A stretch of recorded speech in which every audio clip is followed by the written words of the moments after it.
Hi, everybody. Welcome. We're going to give it just a minute as folks get a chance to get into the webinar and get settled, and we'll start off here in just a few seconds.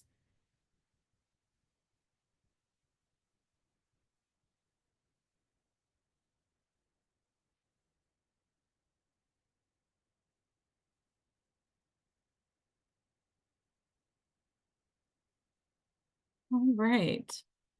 So, so excited to have you with us this afternoon. Thank you for joining our webinar today.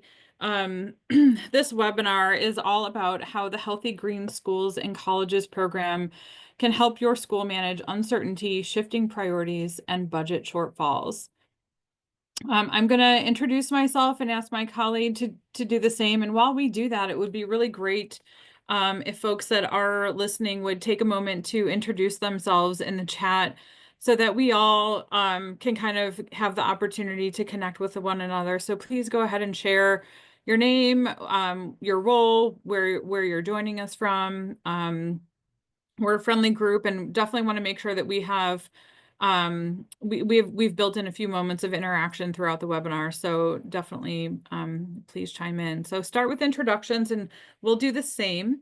My name is Sarah Porter. I'm the Vice President of External Affairs at Healthy Schools Campaign, and I'm going to tell you a little bit more about our organization in a moment in case you're not familiar. But before we do that, Christy, do you want to go ahead and introduce yourself? Also here on behalf of Healthy Schools Campaign, working on the program implementation of the Healthy Green Schools and Colleges program. Thanks, Chrissy. I see. Okay, great. Oh, I see introductions coming in. So it is great to see a lot of familiar names of folks joining and also some new names. So welcome everyone. We're thrilled to have you.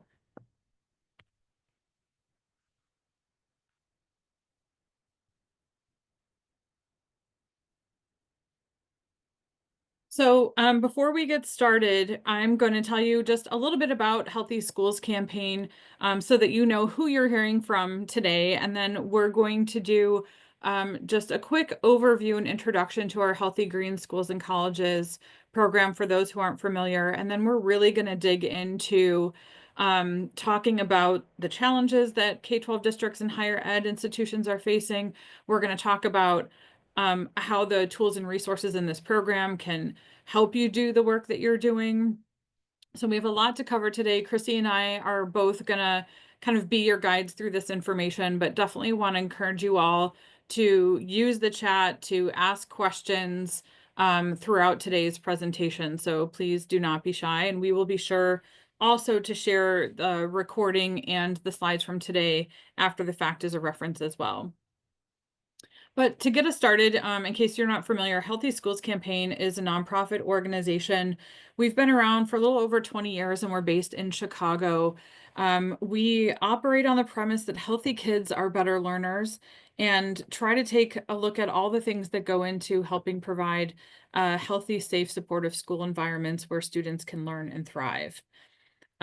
We have many different programs, but today we are going to be focusing specifically on our Healthy Green Schools and Colleges program, which is supported by a whole set of corporate sponsors. We only work with companies that have tools, products, resources, equipment, services that are in alignment with our Healthy Green Schools and Colleges standard for healthy, sustainable facilities management.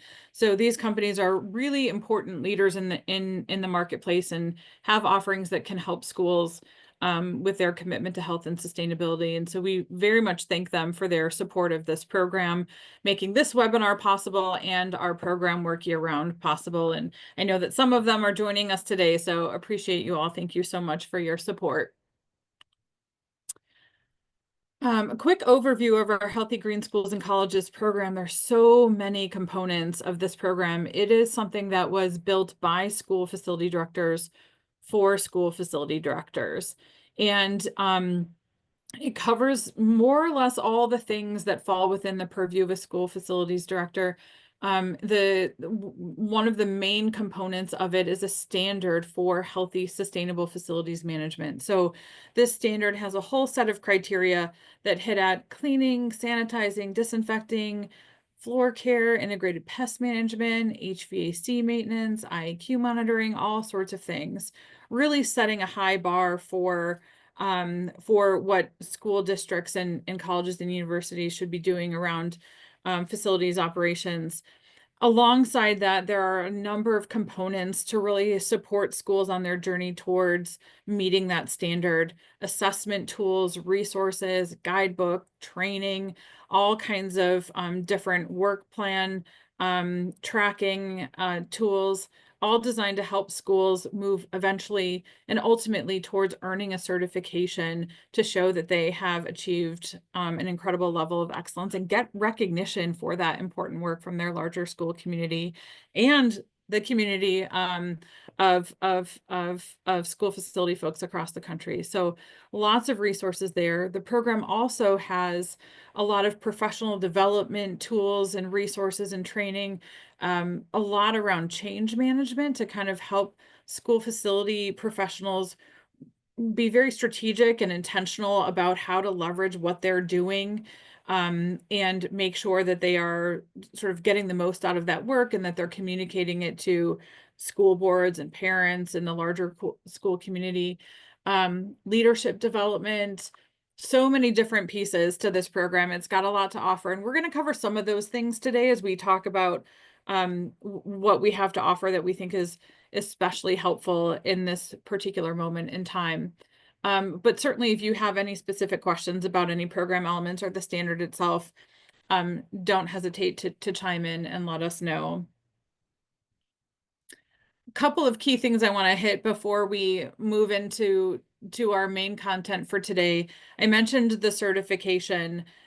This is an exciting piece because there just aren't enough opportunities for facilities teams to get the positive recognition that they deserve around the work they do to protect the health of students and staff and the environment. And so the certification offers a way to do that. In the standard, there are 100 points. And you can see here on this slide the number of points that a school district or college would need to accumulate in order to earn a different certification level. So keep that in mind if you're interested in maybe trying to pursue that certification. And then you get this certification seal here and lots of support around promoting and celebrating that achievement. This gives you a quick snapshot of the participating schools in our program currently. Our program is still relatively new. It hasn't been around for too long, but it's growing all the time. We've got school districts from all across the country, all the way from Maine to Washington State, small districts, medium-sized districts, some really big districts, as well as a number of higher ed institutions as well. So for anyone who is thinking about potentially joining our program, you here get to kind of see the schools across the country that are part of this group working together all the time as they work towards earning a Healthy Green Schools and Colleges certification. So we are going to now shift into our sort of main topic of the day. As we talked about, we're really focusing on the elements of this program that can support what schools are facing right now. And that kind of really starts by acknowledging the incredible challenges that K-12 districts and universities are facing currently, in combination with all the things that have been in place for a long time, like not enough funding. We know that the state of the infrastructure of schools in our country is sort of never getting enough funding and attention, and that school facility directors are challenged to do a lot with never really enough resources. On top of that, we're in a moment right now of particular uncertainty, and we could be looking at additional budget cuts. We could be looking at, we know right now a lot of shifting in priorities and language and what schools can and can be talking about, what they should or should not be focusing on. And so in this moment of certain uncertainty, there are a number of things that this program can help schools do to kind of navigate all of that and also continue the really good and important work that you're doing within sort of like a structured framework. And so that's what we're going to dig into a little bit more. Chrissy, is there anything that you would add to those challenges as we start to move forward? No, I mean, I think I would want to hear too from folks using the chat, what challenges are they facing, right? How are they experiencing this current time? Now is a good time to get some feedback from folks on, in some ways, what brought them to this webinar? What are they experiencing where it feels like I have challenges where, help would be could be really useful. So yeah, I think everyone take a moment in the chat to share some of the biggest challenges you've been facing this year.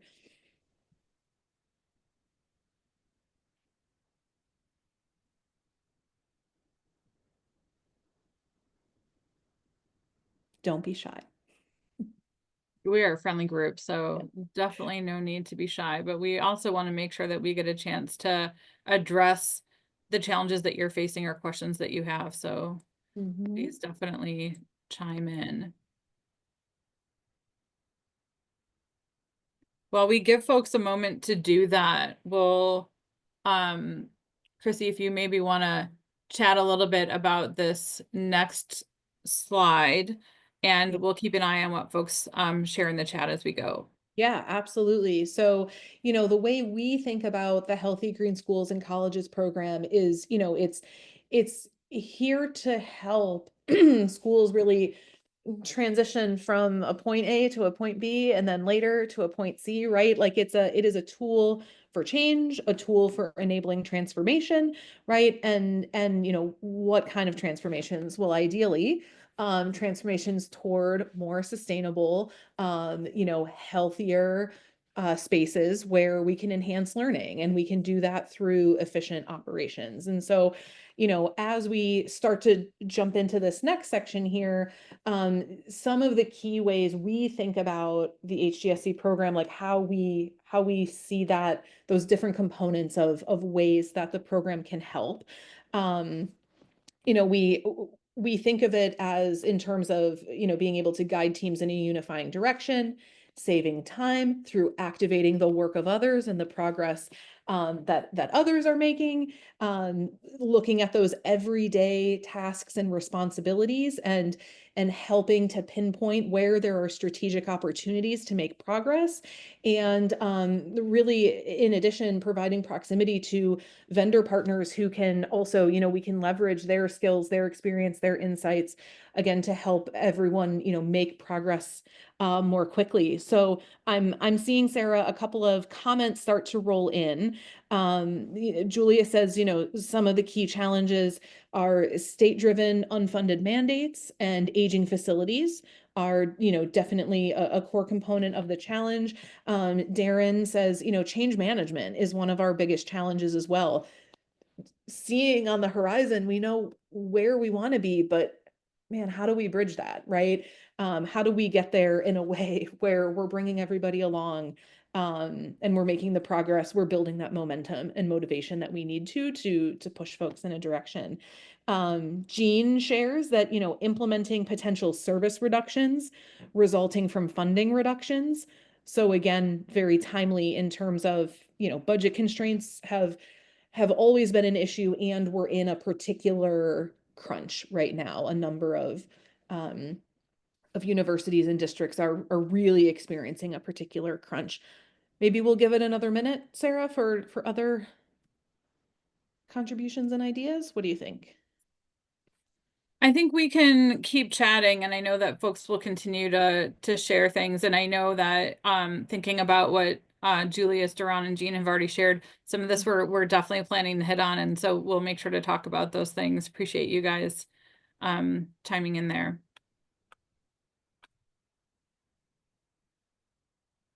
All right, so let's move then to this first area we'd like to discuss about, the HGSC program, enabling teams to, guiding teams in a unifying direction. We see our program as one that enables facilities teams to really work from a shared language that could be used inward with your team, right? To kind of round everybody up and get on the same page, but also outward to all of the different stakeholder groups that you have to communicate with as part of doing the work you're doing and advancing the initiatives that are important to you. And this program can really help do both. So Sarah, if you would go to the next slide, there's a number of different ways we can think about the outcomes associated with this program. If you're a member of the program, if you're working towards certification, if you're implementing the strategies that are in our standard, you are absolutely working on advancing and promoting sustainability, protecting the health of building occupants, that includes students, teachers, staff, as well as being able to contribute toward enhancing learning, right? We know that improved indoor air quality, for example, has real learning benefits. And so what's important in this, right, is all of it is also wrapped up in this kind of global idea of efficient operations. When you're working within our standard, the types of improvements you're making are very often operational, and the outcomes that they produce are related to health, sustainability, learning. So, let's take, for example, and Sarah will talk about this a little bit more as we dig into some of our case studies. But if we're standardizing chemicals, right? If we're looking at the requirements of the standard and saying, okay, we're going to comply with these chemical procurement requirements, and that's going to move us toward maybe more certified products, maybe reducing some of the products from our inventory or getting rid of products altogether that don't meet the environmental criteria. Well, in that streamlining, right, we're making training and operations more efficient just by going through that process. We're also creating other operational benefits, like making it easier for staff to swing among different buildings if there's a more standardized operating approach to the products used in buildings and the processes used to clean them. And, there's also additional ways to create health and sustainability benefits when you're also implementing particular technologies like closed loop systems or training staff on using the right amount of product. So we come at it from, how do we address the operation, how do we streamline things, how do we ensure that everyone's getting the proper training, while also creating these outcome benefits that may resonate more with one group over another. So Sarah, why don't you take it to our first case study, which is West Allis, West Milwaukee School District. So, for some of you that are in our program, and you're listening, you might see yourselves come up, and we're going to talk a little bit about your work in this program and what you've been doing. And definitely, if you are here listening and we are talking about how you're using this program, definitely feel free to chime in and add anything that we may have missed. But on this note around sort of unifying, using the program as a tool to kind of really unify a team around a core framework or a central effort. One example is Stephen Eichmann in the West Allis, West Milwaukee School District. He has really focused, one of the first things that he did after joining the program was trying to focus first on sort of procurement and working on like what his district was purchasing that met the standard and what didn't. And when he started there, it turned out that there were all these other sort of benefits that came out of that work that really kind of helped create a more standardized and cohesive team. So he initially, when he first sat down and did this work, realized that he needed the help of his distributor to do it. And that when they looked at what they were buying, they were purchasing 30 different chemicals. And in the process of making sure that everything they were buying met the standard, they streamlined that down to 8. Now all of his buildings are using the same 8 chemicals, which meant that he also could streamline his inventory system. The training was more consistent for folks. It allowed him to move staff more easily from one building to another during times of staff shortages. And really kind of, he used this process to kind of rally the team around, okay, guys, we're doing the standard. We need to make some adjustments to what we're doing. Everybody, let's get on board with here's the new plan, here's the new training. Now we're all doing the same stuff. And so that's just one example. And the other part about it too is like as he was going through this, talking with the staff about all of the other um the impacts that this creates by doing this. The improved health of his team, the improved air quality, really focusing on protecting student and staff health, and then also being able to share that with his supervisor, with the school board. It's both sort of really unifying your internal team around this work, and then also as a team sharing those accomplishments with the broader school community so that you're also collectively like that light sort of shines on the collective team, and that can really be sort of a great team building and morale building exercise. Another example of that, our friends at Chicago Public Schools talk about this in a very similar way. This sort of one team approach. We're all working towards a common goal. We know what it is because we very clearly articulated it. We've brought everybody along in this process. We all know what we're working towards, and we all know what our individual roles and responsibilities are, so that we can kind of track this is the progress towards our goal, and we can be checking that off along the way. And so Brian is one of the project managers that has been overseeing the district's effort towards earning certification, has been a critical piece, along with his colleague Rebecca, in helping move the district towards certification. But the way that they've gone about it and really organizing the team and communicating that clarity and that commitment has been a really, really important thing in terms of making sure that everybody understands and everybody's focused and moving together in the same direction. Really creates a strong sense of cohesion and then shared accomplishment as well. In a similar vein, Annette, I think you're listening to from Township District 214. Annetta took on this challenge when she's newer in her district and came into her role during a time of a lot of changeover in leadership at her district, and so has really thought about this program as a way to kind of start fresh and create a vision and a mission for her team under her new leadership with a lot of new folks at the table. And so again, like a central framework that folks can like rally around and all work towards this common goal. We're seeing that a number of different districts using the program are all sort of thinking about it in that same way. The added piece I would say for District 214 as well as others is not only working towards the common goal of the certification, but also all of the elements that go into that.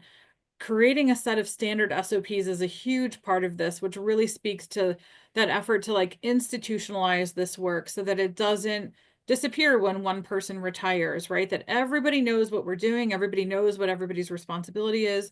When you're hiring somebody new on those job descriptions, then it's all very clear, the training.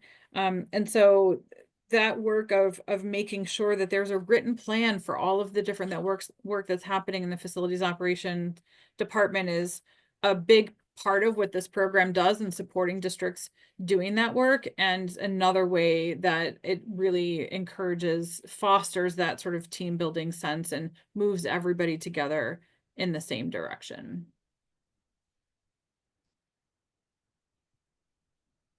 All right, are we back to me? Yep. All right, excellent. So, the second area where our program really provides, mechanisms for helping teams make progress is, the ability to save time through what we call network activation. So when Sarah was introducing that program wheel, right, of all of the different components of the Healthy Green Schools and Colleges program. The standard is one of them, right? It's one component of a much bigger program. And, one of the pieces that I think a lot of the program participants are most enjoy is the peer network piece of things, right? So it's no secret or surprise that facilities departments are overloaded. You're often short staffed and often experiencing shifting priorities, right? And so, sometimes there might not be time to take a step back, think things through strategically, or put the time into making bigger decisions that would ultimately help your teams work better, more efficiently. It requires an amount of planning and decision making, or sending things up the chain for approval, that it's really easy to kick those cans when just the day-to-day responsibilities are so intense. Um, and so one of the really great things about the HGSC program is that it enables the saving of time, saving of effort through the peer network. So encouraging everyone to leverage the work done by other schools in the program.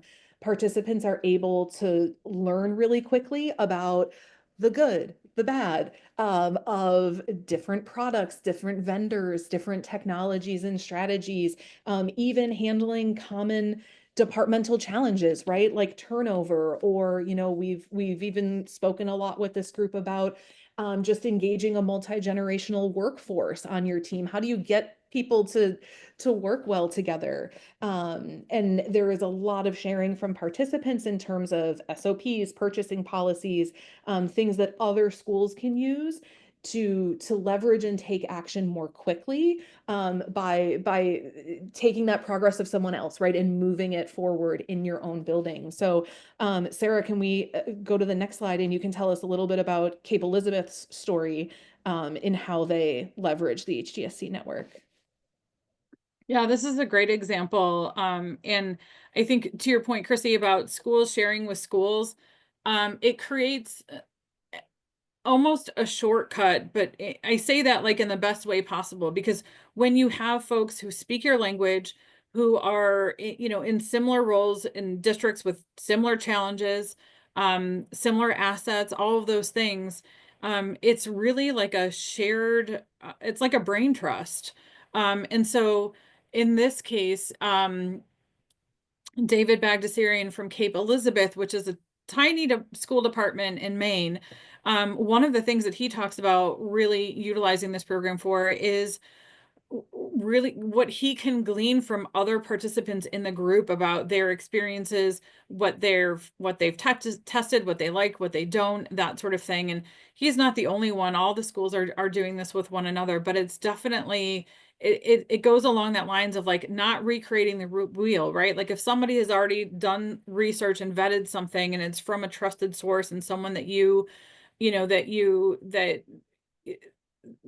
that has experience that you look to and respect, you can kind of take that as your starting point. And so it takes a little bit of that pressure off for everybody to be doing all of their own things all the time. There's so much information out there. And that's not to say that like we all don't need to do our own vetting and our own planning and things like that. But it means that there's a huge resource here for folks to leverage as a starting point. And so in David's case, he talks a lot about how, and there's so many great examples where like he'll email the group and say, hey guys, I'm thinking about this. Does anybody have experience with this? Has anybody tried this? I need, a new system for this, that, or the other. I'm in the market for vacuums. What are you using that you love or what don't you like? And the group writes back. Everybody writes back and everybody's got stuff to suggest.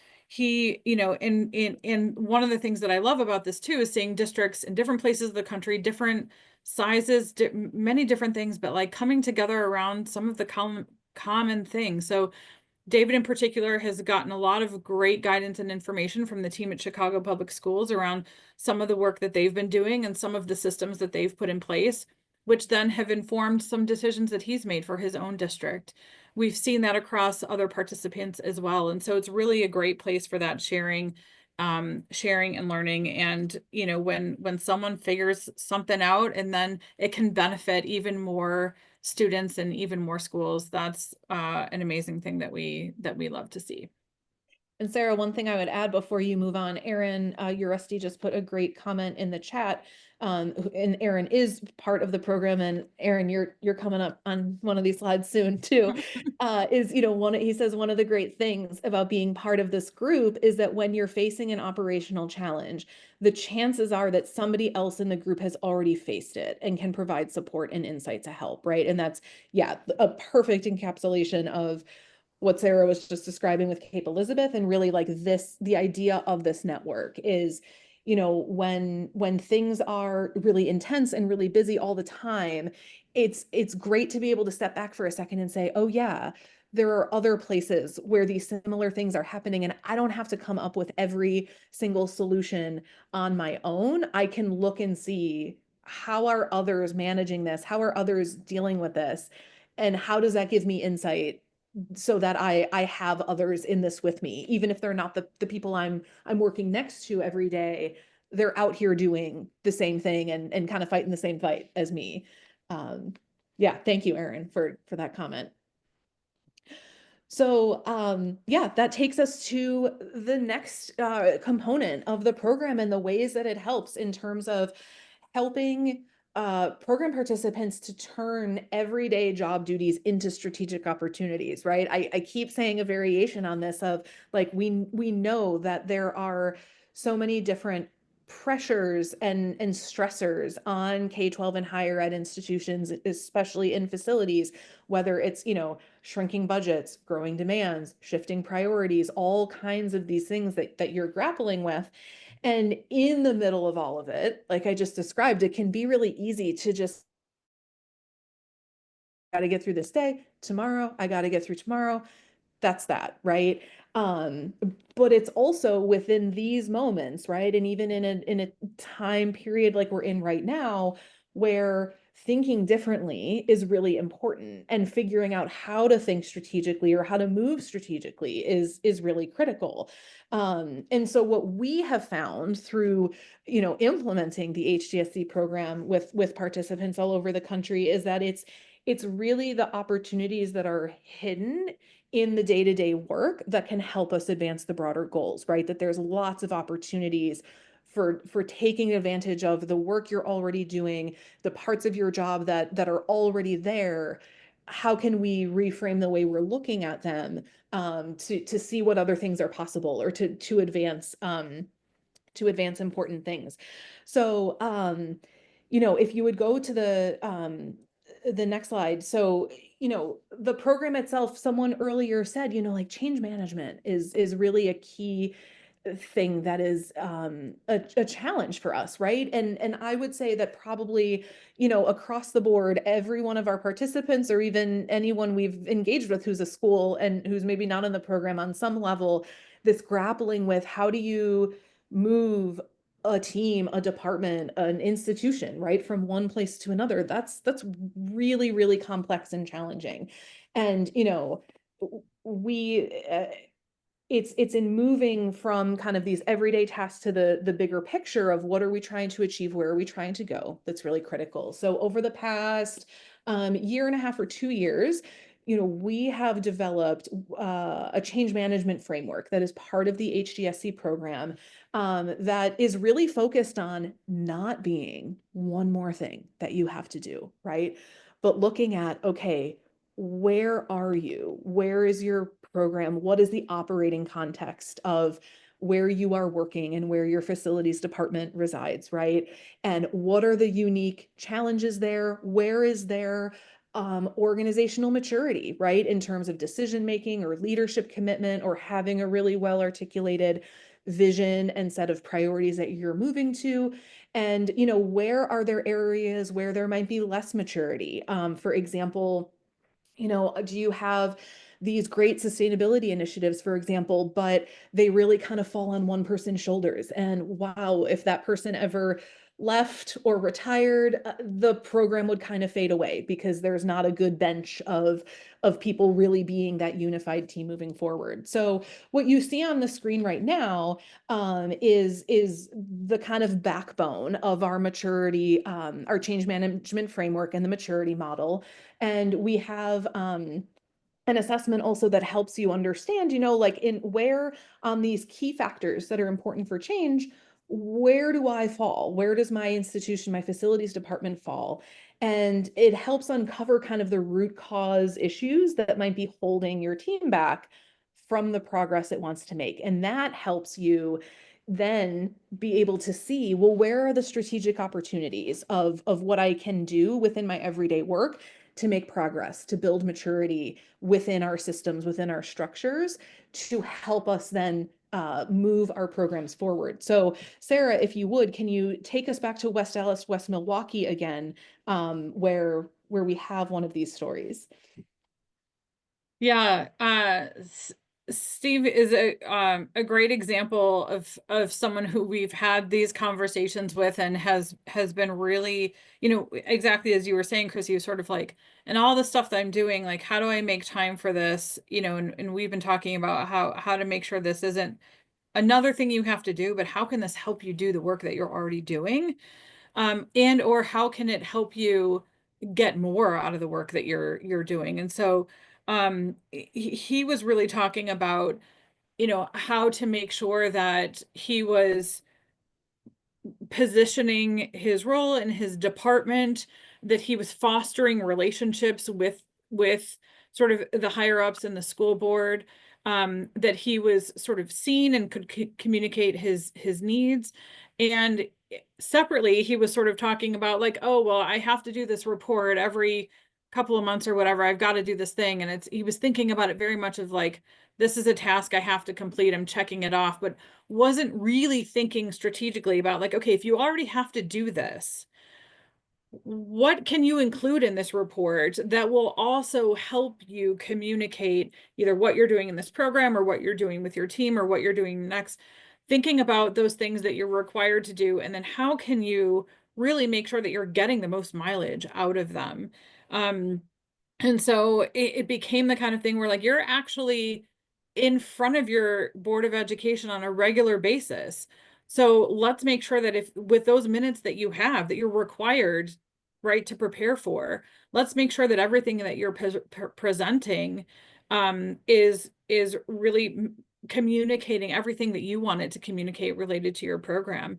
And that also then extends to that relationship building so that then at some point in time when you're maybe making the case for a different budget allocation, that you're doing that from a foundation of of clear communication of an existing relationship, and that those folks aren't just seeing you, sort of show up for the first time. And so being intentional and strategic about things that you're doing every day. And sometimes those are interpersonal interactions with a weekly check-in with the staff member. Sometimes it's more formal, like a board presentation. Sometimes it's, man, I'm not working with this department or this individual all that much, but I see potential here. And how do I plot out a path to building that relationship? Where can we find common ground? It could be any or all of those things, but investing some time into being strategic about those things can really pay off over the long run.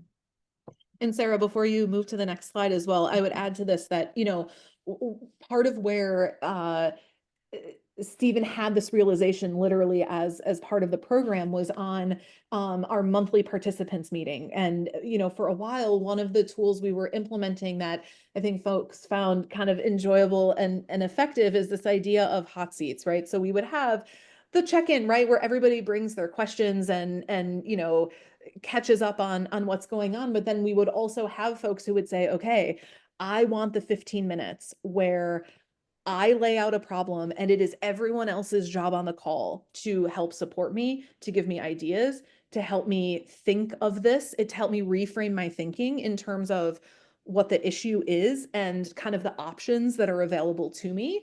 And it was in that particular setup where we were able to help him even in that 15 minutes, right? Of, okay, how can we take this to a strategic place and help you do something differently tomorrow and next week and then the next 2 weeks that can kind of get you out of what feels like I'm in a bottleneck and I don't know how to get out of this.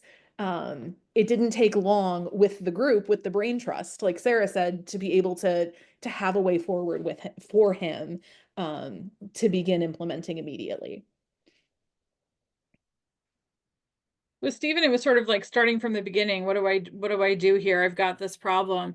In other situations, and we're going to go back and use Chicago Public Schools as an example here.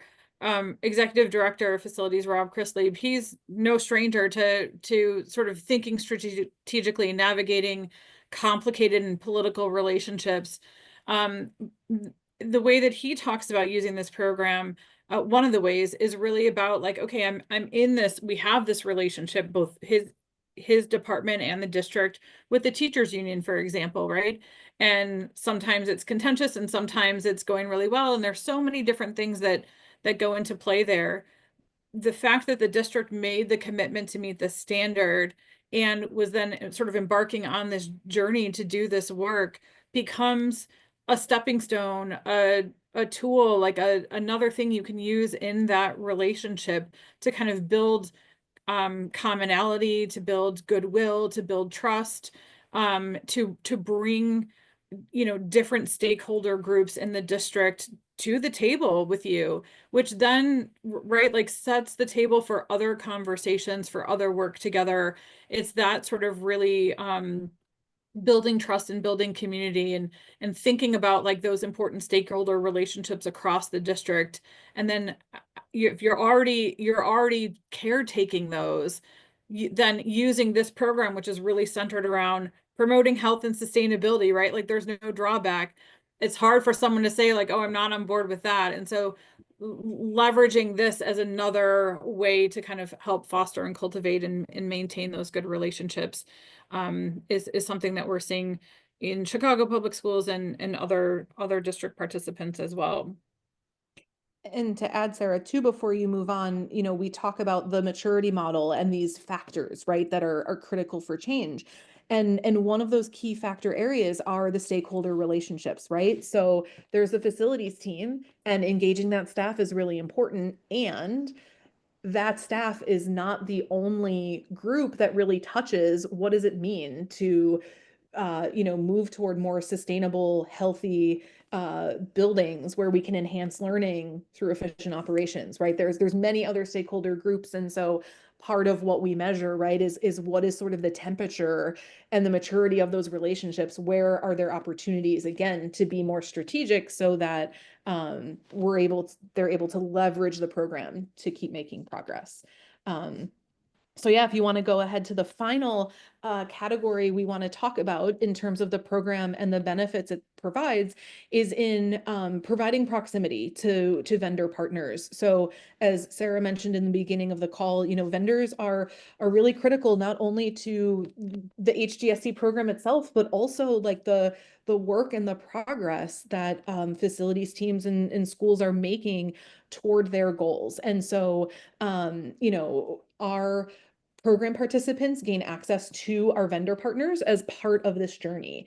And, we work with vendor partners who understand the funding realities, can provide strategic operational support, can help schools stay aligned with industry best practices, who know our standard, who know how their products and services and technologies can enable compliance with the standard, which in turn helps facilities teams build stronger and more resilient and sustainable learning environments. So Sarah, why don't you get us started with the first case here?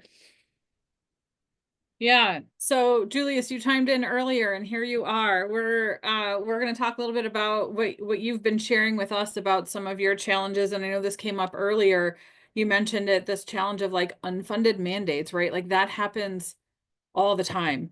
And so now you're challenged with having to come into compliance with some new policy that's either at the local, state, or federal level, whatever it might be, but there's no money attached to that. And yet, as usual, facilities teams are charged with doing more with less. And so really thinking about like how you can lean on those vendor partners to help come up with creative and innovative solutions to the staffing shortages, budget shortfalls, things like that. And we know that and even the slide before, we had a picture of Keith Schneringer, who I think is on the call too, and did our last webinar with us that was all focused specifically on really leveraging vendor partnerships.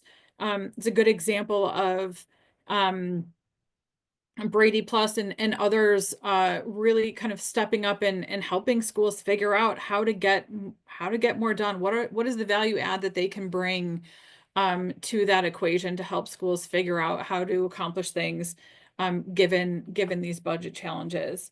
Um, and so while Issaquah School District is new to the program and just getting underway, this is one of the things in particular that we'll be working on with them. And again, is another place for that sort of shared learning and experience, so that when folks say, oh, I worked with my distributor and now they're coming in and stocking our supply closets and we don't have to do that anymore, or someone else is saying we did this and this, or my my vendor was able to help figure that out with us. Those stories get shared as well. And so really looking at those partnerships, those vendors as true business partners, that can really help your department with those creative solutions is an important piece here. Chrissy, anything you want to add on Issaquah before we move on? Nope, that's great. Okay. And you mentioned that Aaron was going to pop up here, Aaron, and here you are. We talked about this a little bit, but and please chime in if we're missing something. But you've talked about this before, really, relying on your vendors, specifically around labor shortages, and how can we do more with less? How can we streamline things? How can we make them more efficient? How can you be a good, a partner to us and help with these solutions? That's something that you've talked about a lot. I mentioned custodial closets, and that's something that you've talked about, like establishing par levels, helping stock them, helping with that inventory management, and sort of taking that out of the hands of your team and putting it in their hands, so that your team can show up, grab what they need, and go on with their work. Allows them to kind of focus on what they need to do and not stocking the closet. So that's just one example. But I think, you've been really great about keeping that question, front and center. What can vendors do to help me overcome shortages and challenges in my operation? And that's one that, all schools, right, are asking. But I think this program offers not only access to a lot of those vendor partners who can help, but also, again, going back to the community of schools in the program, sharing those ideas and solutions with one another as well. I think this might be our last school example. It's been, I just appreciate this opportunity to kind of really highlight so many of the different schools in the program and what they're doing and how they're thinking about it. In this case, we're talking about Salt Lake City School District. Ricky Martinez and his team are part of the program. And one of the things that Ricky has talked about specifically is leveraging the vendor relationships to test innovative technologies, to see what's new, what's out there, what's different, what's changing in the marketplace, and really being open to explore, to open to the mindset of, like, there is always going to be something new and better coming down the line. And so being willing to pilot stuff and working with vendors that have new and innovative things to offer, that's how we kind of figure out, right, what's the next thing, and that can help make things even more efficient. And so investing in aqueous ozone cleaning systems and Second Life plastic trash liners are a couple of the things specifically that Salt Lake has been doing that have really come out of sort of exploring, those options with their partners.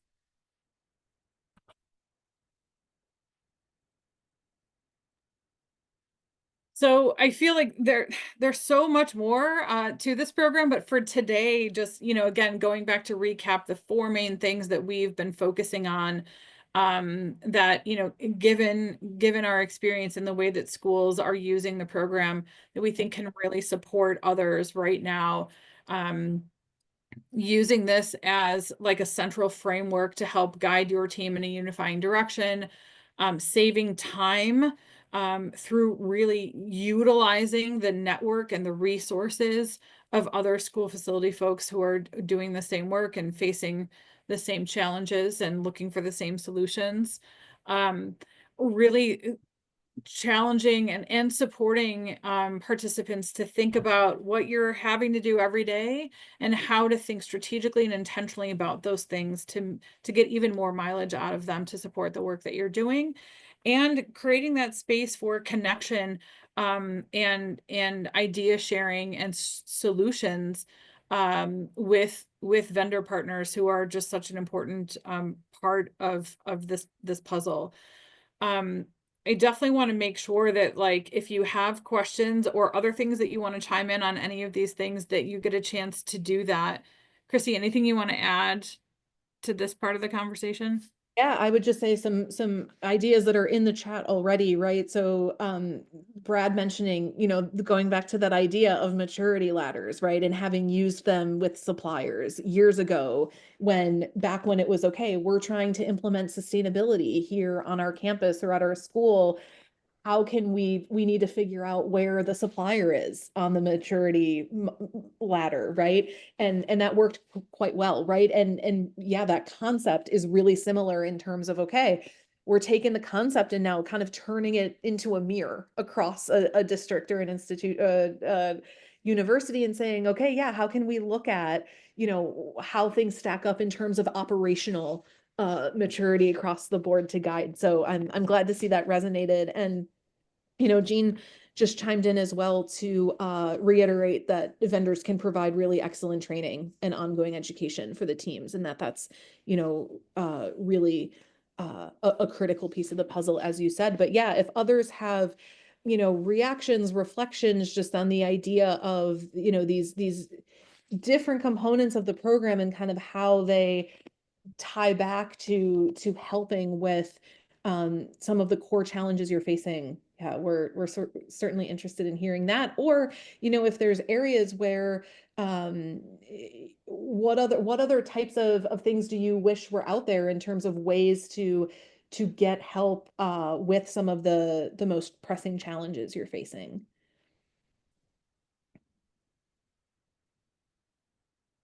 So I'm just going to give it like a quiet 5 seconds and let people chime in. So again, if you have challenges you're facing that we haven't covered that you want help with, please share that. If you have anything to add to any of the things that we've already said, or ways that you're facing the same challenges or solutions, please share those as well. And so I'm going to give you a couple of seconds to do that. And then with our last few minutes, we're going to shift and talk a little bit more specifically about some of the other program benefits. And then we'll wrap up with letting you all know what your next steps can be, whether you are a school facilities professional looking to get more involved, or if you're here listening from a distributor or manufacturer or other partner that is, in the role of supporting schools in this work, then we'll let you know what you can do there too. So I'm just going to give it a quiet 5 seconds so people can chime in, and then we'll wrap up here in just a second.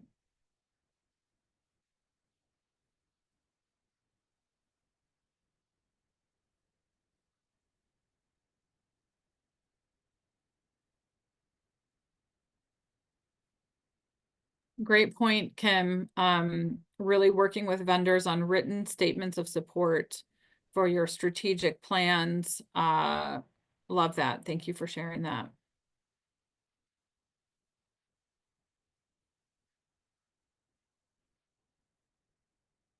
Ask your vendor to support you in a pilot programming if funding is an issue. Thanks for sharing that, Kim. And you've always been one. We've been talking about this for years. You and the team at University of Georgia under your leadership were always so open to pilot. Tell us, you have something new, we'll test it out. That's right. That's how you figure out, what might be even better than what you're doing for your team. And so that open-mindedness, I love that. And making sure that those vendors are supporting you and doing that with funding if needed is a great suggestion.